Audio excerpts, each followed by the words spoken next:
Hi guys, welcome to Red's Thinking. In this video, we're going to be looking at World Cup ticket prices. What is going on? Everyone's talking about it. There's a lot of negative press around here, and they're just too high, aren't they, really, in comparison to previous World Cups? It just feels messy, like common sense has left the building. So for me, let's start at the top. FIFA is a non-profit organization. Just let that sink in. So the questions really are simple. Should a non-profit be maximizing revenue like commercial business? Absolutely not. I don't think that they should be.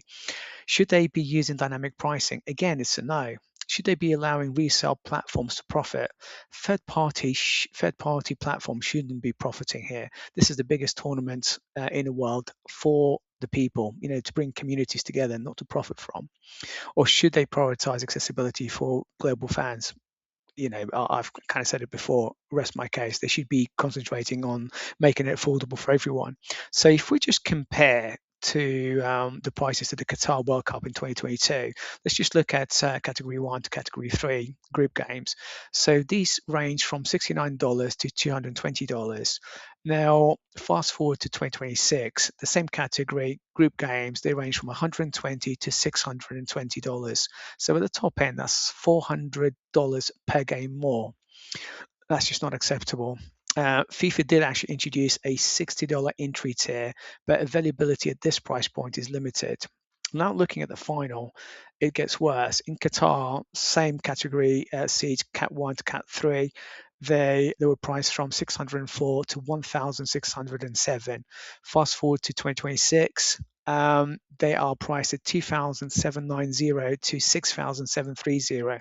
That is a significant increase. I think it's about 4 times more expensive at the top end. Just going back to dynamic pricing, FIFA actually introduced dynamic pricing for 2026.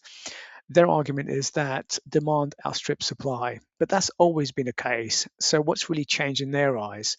They have pointed to the fact that they had 500 million ticket requests this time around compared to 50 million in 2018 to 2022. So they're hanging the decision on that. So my question really is, how many of these 500 million were from genuine fans, and how many could be automated bots or even duplicate requests?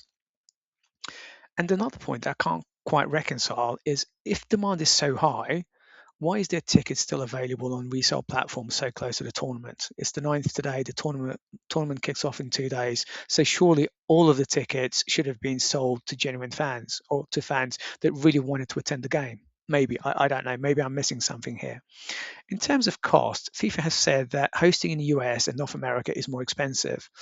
However, there's been very limited transparency on how this expense cost base translate into these high prices. So I think they need to provide a little bit more detail on that.